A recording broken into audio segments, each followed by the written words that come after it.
Sarah Mitchell had spent most of her life in the same small town where she was born and raised.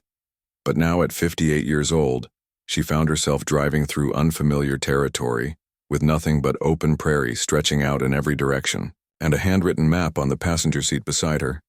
Her late husband Thomas had left her a piece of property out west that she never knew existed, and after 2 years of settling his affairs and working up the courage to see it, she finally made the journey across 3 states to find out what he had left behind. The dust kicked up behind her old station wagon as she turned off the main road onto what could barely be called a path, and after another 20 minutes of bumping along, she saw it in the distance, a small weathered cabin sitting alone against the endless sky, with a creek running nearby and mountains rising up far behind it. Sarah pulled to a stop and sat there for a long moment, taking it all in and wondering what Thomas had been thinking, keeping this place a secret all those years. And as she stepped out of the car, the wind caught her hair and she breathed in air that smelled like sage and dried grass, and something else she couldn't quite name.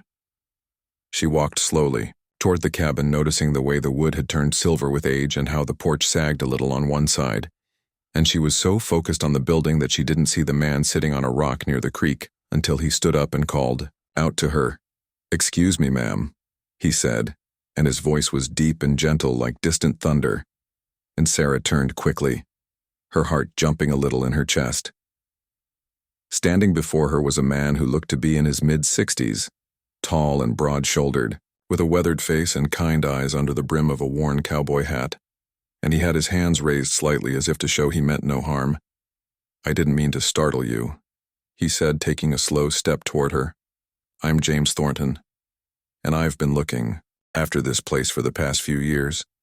Sarah found her voice, though it came out a little shaky.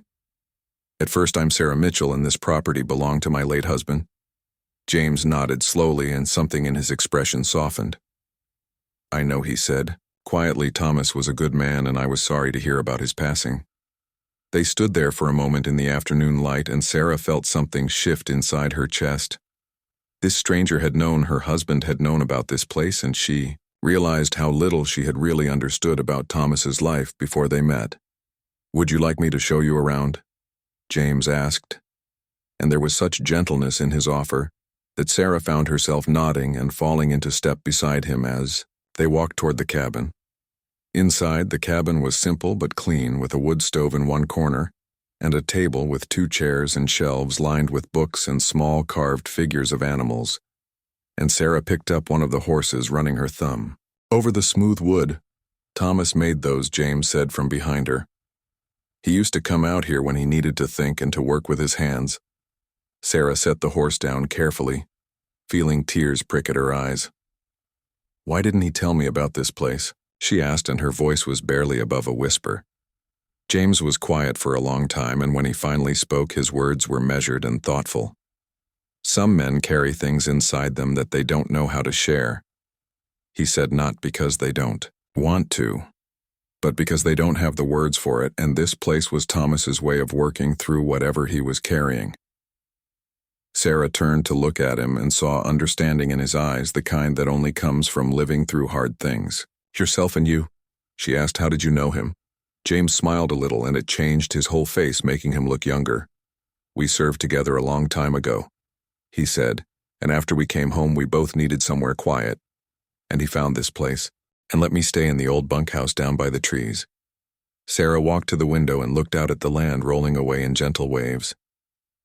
"I spent 35 years with him," she said, "and I thought I knew everything about him, but standing here, I realized there was a whole part of his life I never understood.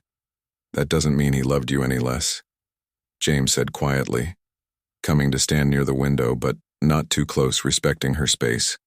"Some things a man keeps separate, not because they're secret, but because they're sacred in a way." They spent the rest of the afternoon walking the property, and James showed her where Thomas used to fish in the creek, and the spot where he'd sit and watch the sunset, and the old cottonwood tree where he'd carved both their initials inside a heart years before Sarah even knew this place existed. As the sun started to sink lower, painting the sky in shades of orange and pink, Sarah found herself sitting on the porch steps with James beside her, and there was something comfortable about his presence, something that didn't demand anything from her. "You know what surprised me most?" she said, looking out at the land. You're a lot bigger than I expected. James turned to her with a puzzled expression. Ma'am, he said slowly, and there was confusion in his voice. Sarah laughed softly, realizing how that sounded. Not you, she said, though I suppose that's true too, but all of this. And she gestured at the landscape before them.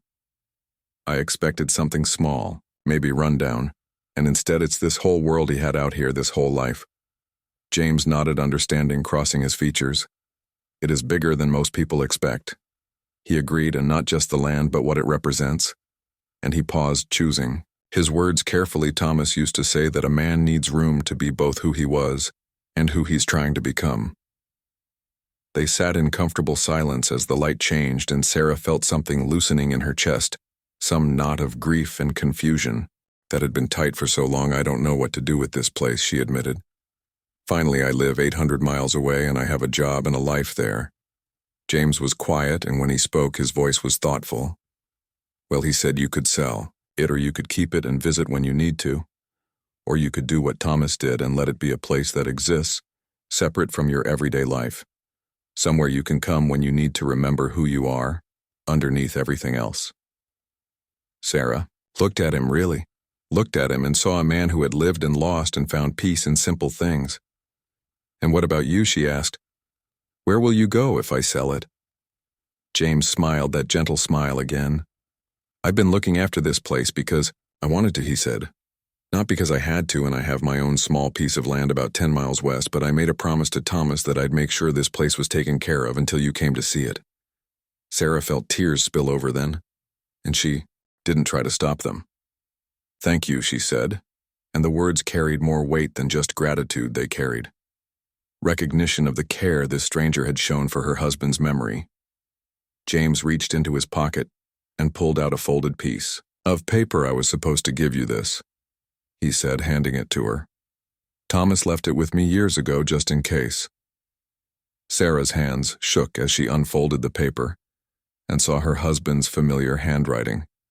And as she read his words, the tears came, harder, but they were different now, not just grief, but something more complicated and more healing. Sarah, the letter began, if you're reading this, it means you found this place.